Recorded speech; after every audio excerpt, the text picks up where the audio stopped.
আর কিছুদিন পরই শুরু হতে চলেছে আইপিএল। জার্সির দাম কেমন এবং কোন জার্সির চাহিদা বেশি, চলুন জেনে নেওয়া যাক। ऐसा बेसिक 300 টাকা 400 টাকা যেমনি লোক অমনি বিক্রি হয়। আইপিএল শুরু হওয়ার কতদিন আগে মানে জার্সি বিক্রি হওয়ার বেশি শুরু হয়?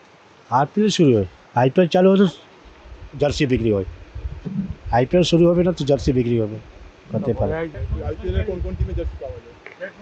কলকাতা, চেন্নাই, ব্যাঙ্গালোর, হায়দ্রাবাদ, লখনৌ, ব্যাঙ্গালোর। আরসিবি কেকেআর গত কেকেআর চেন্নাই। গত বছর কেকেআর চ্যাম্পিয়ন হওয়ার জন্য কেকেআর জার্সিটা চাহিদাটা বেশি। কেকেআর শুরু থেকে চ্যাম্পিয়ন না হলে বি কেকেআরের জার্সির বেশি ডিমান্ড। ডিমান্ডটা আমাদের কেকেআরে, আর দ্বিতীয় পর আপনার আছে আরসিবি আর চেন্নাই। কোয়ালিটি হিসাবে দাম থাকে, ওর ফ্যান ফলোইং হিসাবে আছে। ও শাহরুখ খানের টিম আছে বলে ওর ফ্যান ফলোইং বেশি। সে যা কলকাতাবাসী তো কলকাতাই সাপোর্ট করবে। বেশি কলকাতা বিক্রি হয়, বেশি কলকাতা শাহরুখ খানের টিম এখানে লোক বেশি চাহত করে। আর বেঙ্গালোর জার্সি বেশি আছে, সুন্দর জন্য একটা বেঙ্গালোরও বেশি বিক্রি হচ্ছে। বিরাট কোহলি আছে এই জন্য। আর কত দাম থেকে জার্সি বিক্রি শুরু হচ্ছে?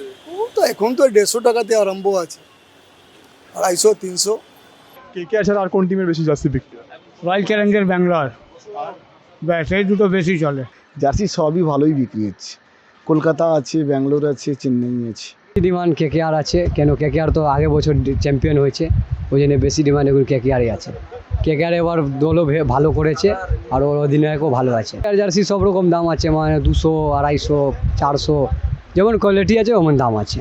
আইপিএল শুরু হওয়ার কত দিন আগে যে জার্সির আপনার আইপিএল শুরু হওয়ার 10-15 দিন আগে জার্সি ডিমান্ড হয়ে গেছে, এখন মার্কেটে জার্সি পাওয়া যায় না। বাজারে জার্সির চাহিদা কেমন সেটাই আপনাদের সামনে তুলে ধরলাম। এরকম নানান নিউজ জানতে হলে চোখ রাখতে হবে দ্য ওয়ালে পর্দায়, কারণ খবর এখন এখানে। ক্যামেরায় প্রিয়াঙ্কার সঙ্গে আমি রণদীপ, দ্য ওয়াল, কলকাতা।